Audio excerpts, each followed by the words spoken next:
प्रकार का प्रोफेशनलिज्म शब्द में हुआ करता था, लेकिन आज की सरकारों ने उस मित्र शब्द को भी कॉमर्शलाइज कर दिया। आप कहीं भी जाएं, शुरुआत करते हैं मित्र से, तो वहां पे आपको पैसा देना पड़ेगा। ये पैसा देकर मित्र बनने की एक परिपाटी इस सिस्टम ने हमारे जीवन में ढाल दी। ये सिस्टम इस प्रकार की चीजें बहुत छोटी हो सकती हैं, लेकिन ये कहीं ना कहीं हमारी आने वाली पीढ़ी को एक दिशा में लेकर जाना चाहती है, जो अपने खुद के स्वबोध से एक तरीके से विस्मृत होता चला जाता है, या कहूँ कि अपने आप को भूलना प्रारंभ कर देता है। आप एक दृश्य को देखें, अपने परिवार के दृश्य से प्रारंभ करते हैं अपनी बातों को, तो आपको सभी अपने परिवार को देखने का प्रयास करेंगे। कुछ देर के लिए अपने परिवार के दृश्य पर चलें। हम वो सौभाग्यशाली पीढ़ी के लोग हैं जिन्होंने अपने परिवार की, जो संयुक्त परिवार की दिशा थी, उस दौर को देखा है। हमने वो दृश्य देखा है कि शाम होते ही अपने दादाजी के पास बैठकर अपने पूर्वजों के बारे में स्मरण करते थे। अपने महापुरुषों की जीवनियां हम हमारे दादाजी से सुनते थे। रात होने लगती थी तो माँ की गोद, दादी की गोद में बैठकर कहानियां सुनते थे। हमारे मन में कई बार जिज्ञासाएं होती थी, लेकिन माता पिता से डर लगता था, तो चाचा या चाची के पास जाकर अपने मन की जिज्ञासाओं को शांत करते थे। लेकिन वो सभी दृश्य आज हमारे परिवार से कहीं ना कहीं दूर होते जा रहे हैं। और उसका कहीं ना कहीं अगर कोई जिम्मेदारी तय करने की बात आती है, तो हम अपने आप को उन दोषों से मुक्त नहीं कर सकते कि हम हमारे आने वाली पीढ़ी को उस संयुक्त परिवार के आनंद से दूर कर रहे हैं। आज जो दौर चल पड़ा है, उसमें संयुक्त परिवार से एकल परिवार की ओर बढ़ने लग गए।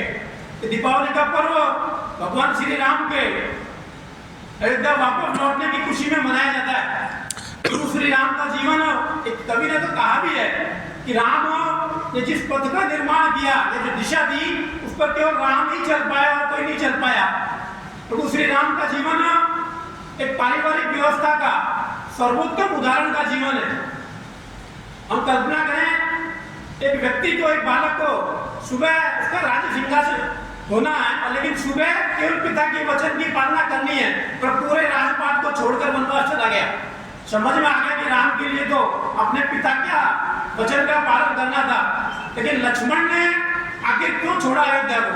वो चाहता था अयोध्या की सुविधाओं का उपयोग कर सकता था, लेकिन निस्वार्थ भाव से अपने भाई का साथ देना है, अपने भाई के सानिध्य में रहना है, और वो भी अयोध्या को छोड़कर चला गया। तीसरे भाई भरत की बात आती है, उसे तो राज सिंहासन मिला था, लेकिन भरत ने भी उस राज सिंहासन को एक तरीके से त्याग किया, राजमहल को छोड़ा और अयोध्या के बाहर नंदीग्राम में बैठकर अपने भाई की चरण पादुकाओं के साथ पूरे अयोध्या का 14 वर्ष तक शासन चलाया। चौथे भाई शत्रुघ्न की बात आती है, वो अपनी तीनों माँ और परिवार की साथ संभाल करने के लिए अयोध्या में तो रुके, लेकिन उन्होंने भी संकल्प लिया था कि वो 14 वर्ष तक उन्होंने भी उन बिस्तरों का त्याग कर दिया था जो उन्हें राज परिवार के पुत्र के नाते मिले हुए थे, और पूरे 14 वर्ष तक पत्थर की शिला पर उन्होंने अपने सोने का कार्यक्रम किया। इस प्रकार त्याग और एक अपनेपन का भाव प्रभु श्री राम के जीवन से और पारिवारिक व्यवस्था का हमारे सामने मिलता है, लेकिन वो व्यवस्थाएं आज हमारे जीवन से गायब होती जा रही है। जिन कुटुंबों की हम बात करते हैं, कुटुंब प्रबोधन की एक विषय आता है, उसका भाव सिर्फ यही है कि आज जो संयुक्त परिवार बिगड़ रहे हैं, संयुक्त परिवार से हमारी दिशाएं एकल परिवार की ओर बढ़ी है, उसका सबसे बड़ा दुष्परिणाम अगर आज आप देखेंगे तो आज हमारी जो नई पीढ़ी है सबसे ज्यादा डिप्रेशन का शिकार है। कोटा राजस्थान का वो शहर है जिसमें पूरे भारतवर्ष की वो प्रतिभाएं आती हैं जिनके ऊपर इस भारत का भविष्य निर्भर करता है, लेकिन प्रतिदिन नहीं तो हर दूसरे तीसरे दिन समाचार पत्रों में ऐसे समाचार आते हैं कि किसी न किसी प्रतिभा ने इस वर्तमान जीवन के संघर्ष से हार मानकर अपना जीवन समाप्त कर लिया।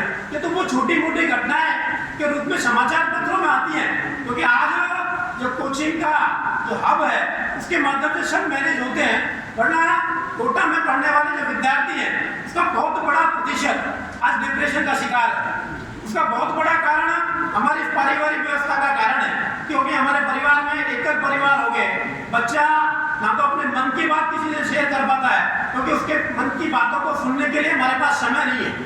पहले संयुक्त परिवार होता था तो हमारे दादा दादी उनकी बातों को सुन लेते थे, और आज की जो पीढ़ी है उसमें कोई दोहराया नहीं है, वो जितनी जिज्ञासु प्रवृत्ति की पीढ़ी है उसका कोई मुकाबला नहीं है, लेकिन जब परिवार के अंदर उनकी जिज्ञासाओं का समाधान नहीं होता तो वो अपनी जिज्ञासा को कहीं कहीं जाकर शांत करेगी, और उसका समाधान वो आज सोशल मीडिया के माध्यम से अपनी समस्याओं का समाधान करने के लिए आतुर है। और फिर हम कहते हैं कि बच्चा फोनों में हद से ज्यादा व्यस्त रहता है, उसके लिए जिम्मेदार हम हैं, क्योंकि हम उसको समय नहीं दे पा रहे। आज विचार करने की आवश्यकता है कि क्या हमारे परिवार में, और अगर जिनके परिवारों में ये चीजें हैं तो निश्चित रूप से कहूँगा कि आज के दौर में वो सौभाग्यशाली लोग हैं कि हम अपने परिवार के सभी सदस्यों के साथ बैठकर दिन का एक समय का भोजन भी साथ से करते हैं। क्या हमारे घर के अंदर प्रतिदिन हम भगवान को सब मानते हैं, लेकिन भगवान की पूजा जब सुबह के समय करते होंगे या शाम के समय करते हैं, उसका दृश्य भी ऐसा होता है जिस व्यक्ति को जब समय मिलता है पूजा करके चला जाता है। हमारे पास इतना समय नहीं मिल रहा कि परिवार के पूरे सदस्य एक साथ बैठकर भगवान की पूजा अर्चना कर सके। हमारे पास इतना समय नहीं है कि हमारे पूर्वजों के बारे में हमारी नई पीढ़ी को एक साथ बैठकर उनके साथ संवाद कर सके। तो इन चीजों की आज बहुत बड़ी आवश्यकता है। विषय बहुत छोटे लगते होंगे वर्तमान दौर की आपाधापी में, लेकिन जब विद्या भारती की बात आई थी और गुरुजनों की जो बातें हो रही थी, प्रार्थनाओं की जो बातें हो रही थी, एक श्लोक आप सबके ध्यान में लाना चाहूंगा। या तो घरों में वो हुआ होगा, वरना विद्यालयों में वो प्रतिदिन होता था। हमारे दोनों अकेलियों को सामने करके जब हम विद्यालय में आते थे एक श्लोक बुलाया जाता था, कराग्रे वस्ते लक्ष्मी कर मध्य सरस्वती कर मूले तू गोविंद प्रभाते कर दर्शनम। ये श्लोक एक संस्कृत का श्लोक मात्र नहीं था। आज आप सबकी जो पहचान आप लोग बताते हैं वो आधार कार्ड के माध्यम से बताते हैं, और आधार कार्ड के बारे में जो कहा जाता है कि वो एक वैज्ञानिक रिसर्च से तैयार की हुई चीज है, क्योंकि तो उसमें हमारी उंगलियों के फिंगरप्रिंट होते हैं। और उसके बारे में जो वैज्ञानिक रिसर्च है वो यही कहता है कि जितने भी लोगों का जन्म इस धरती पर हो चुका है, जो आज मानव जीवन में अपना जीवन जी रहे हैं, या जिनका जीवन आने वाला है, उनमें से किन्हीं भी दो व्यक्तियों की उंगलियों के निशान नहीं मिलेंगे। मतलब एक चीज और भी आपको ध्यान दिलाना चाहूंगा, आप प्रकृति को देखें, किसी भी पेड़ के दो पत्ते एक समान नहीं मिलेंगे। तो वो श्लोक में सिर्फ हमें उस दर्शन को याद कराने का भाव रहता था, वो हमें ये एहसास कराते थे कि आप किसी के पद चिन्हों पर चलने लायक नहीं है, आप खुद में अपने आप में यूनिक प्रतिभा है, आप किसी की कॉपी नहीं हो सकते। लेकिन आज का दृश्य क्या है, हम बच्चों पर अपनी इच्छाएं थोपने का प्रयास कर रहे हैं। तो कह रहे हैं कि वो किसी की कॉपी नहीं हो सकते, वो अपने आप में अद्वितीय है, क्योंकि वो उंगलियों के निशान जब उस श्लोक को पढ़ाते थे तो हमें भाव का स्मरण कराते थे कि मैं अपने आप में अपने सपनों को पूरा करने के लिए काम कर सकता हूँ। लेकिन वही बात फिर आती है कि पड़ोसी का बच्चा है, रिश्तेदारों का बच्चा नीट कर रहा है तो मेरा बच्चा भी नीट करेगा, जबकि भले ही वो नीट से ज्यादा दूसरे क्षेत्र में काम करके आपका नाम रोशन कर सकता है, लेकिन हमें कराना वही नीट है। मेरा आपसे आग्रह है कि ये वो प्रतिभाएं हैं, आने वाले बच्चे हैं, परिवार के जो हमारे नई पीढ़ियां हैं, जिस देश की प्रतिभा है वो आपके परिवार के सदस्य मात्र नहीं है, उनके ऊपर आपके पूरे कुटुंब का, आपके समाज का, इस बांदीकुई का, पूरे भारतवर्ष का भविष्य निर्भर है। उन्हें हम जिस प्रकार का बनाएंगे उसी प्रकार का वो तैयार होते हुए चले जाएंगे। वरना अंग्रेजी माध्यमों में पढ़ने वाले के विद्यार्थी तो किस प्रकार तैयार होते हैं। अभी कुछ वर्ष पूर्व छत्तीसगढ़ में एक IAS के घर पैसा मिला था, 7 दिन तक मशीनों ने उस पैसे की गिनती की थी। तो उस प्रकार का दृश्य और उस प्रकार का व्यक्ति निर्माण होकर आता है अंग्रेजी माध्यमों के विद्यालय से। विद्या भारती जिस मिशन को लेकर चली थी आज भी उसी पर है, और विद्या भारती तो नित्य नूतन और चिर पुरातन के भाव के साथ अपने उसे विद्या के क्षेत्र में काम कर रही है। एक ग्रीक इतिहासकार ने कहा था, उनका एक प्रसंग है कि वो कहते हैं कि एक नदी में आप 2 बार स्नान नहीं कर सकते। उन्होंने इस लाइन को कहा, लेकिन इसको जब उन्होंने समझाने का प्रयास किया तो आप उस दृश्य को देखें तो अपने मन में यह आता है कि नदी बह रही है, मैं उस नदी में गया, स्नान किया, डुबकी लगाया, स्नान हो गया, वापस बाहर आ गया। कुछ देर बाद फिर मैं उसमें जाता हूँ, फिर स्नान करके वापस बाहर आ जाता हूँ। तो अपने मन में एक चीज आती है कि वो इतिहासकार ग्रीक विचारक झूठ बोल रहा है कि एक नदी में 2 बार स्नान नहीं किया जा सकता। ऐसा नहीं है। वो विचारक कहते हैं कि जब आप पहली बार उस नदी में स्नान करने के लिए गए तो उस नदी में जो पानी था, जब आप दूसरी बार स्नान करने के लिए जाएंगे तो पानी वहां मौजूद नहीं है। वो विषय को समझाते हुए कहते हैं कि नदी का बहना ये चिर पुरातन है, लेकिन उसमें बहता हुआ पानी नित्य नूतन की परिभाषा में आता है।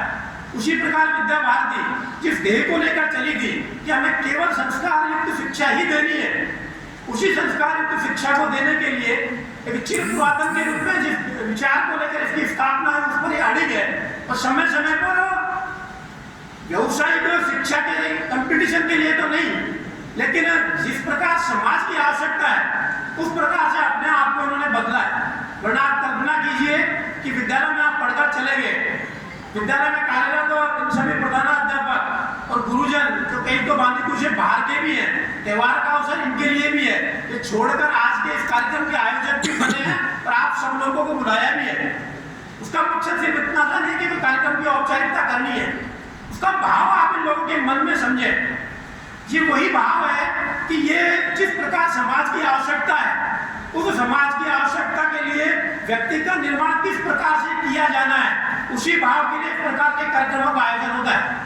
आपको ये को सौभाग्यशाली अवसर दे रहे हैं कि आप 10-15 साल पहले स्कूली शिक्षा में पढ़े होंगे, 15-20 साल के बाद कितने अपने पुराने सहपाठियों से आप मिलते होंगे, कितने से साथ आपका संवाद हो रहा होगा, ये आपको बखूबी जानते हैं। लेकिन आप सबको एक साथ बुलाकर आपस में उन पुरानी स्मृतियों को ताजा करने का एक एहसास, एक सुखद पल हम लोगों को ये उपलब्ध कराते हैं। इसके पीछे भाव सिर्फ यही है कि हमारे मन में आपस में जो प्रेम भाव है, जो सामंजस्य का दौर एक विद्यार्थी काल में हमारे मन में हुआ करता था, वो आज भी बना रहे, इस प्रकार के विचार समाज में स्थापित हो, इसी के भाव के साथ इन्होंने इस विषय को लेकर चले। राष्ट्रीय स्वयंसेवक संघ इस बार अपना शताब्दी वर्ष मना रहा है। वर्ष 1925 में संघ की स्थापना हुई थी, और संघ की स्थापना किस पृष्ठभूमि में हुई थी, कल्याण जी ने बताया कि यार हमने उसको पढ़ा भी है, क्योंकि कहीं ना कहीं हम संघ के विचार से, संघ की शाखाओं से जुड़े रहे हैं। इस शताब्दी वर्ष में पिछले विजयदशमी के अवसर पर 5 विषयों को लेकर समाज से आग्रह किया गया था। इसमें पहला विषय यही था कुटुंब प्रबोधन का, कि हम हमारे परिवार के अंदर अपने पूर्वजों के जीवनियां, अपने महापुरुषों की जीवनियां, उनके अच्छे प्रसंग अपनी नई पीढ़ी के साथ साझा करें और उसी परिवार के दौर में वापस आए, ताकि परिवार का भाव बना रहे। हम प्रयास कर सकते हैं क्या कि महीने में 1 या 2 बार अपने परिवार के सभी सदस्यों के साथ बैठकर किसी न किसी परिवार के एक मुद्दे पर आपस में संवाद हमारे बीच हो सकता है क्या? इस प्रकार के विषय समाज में चलने चाहिए। हमारा परिवार की जो व्यवस्था है वो आज भी विदेशियों के लिए रिसर्च का विषय है। उन्होंने हर प्रकार का प्रयास विदेशियों ने किया कि किस प्रकार भारत की एकता को तोड़ा जा सकता है, किस प्रकार भारत को पुनः गुलामी के दौर में ले जाया जा सकता है। इस पर बहुत बड़े बड़े रिसर्च होते हैं, और उन रिसर्चों में एक ही चीज निकल कर आई कि भारत की जब तक परिवार व्यवस्था खंडित है, मजबूत है, तब तक हम भारत का कुछ नहीं बिगाड़ सकते।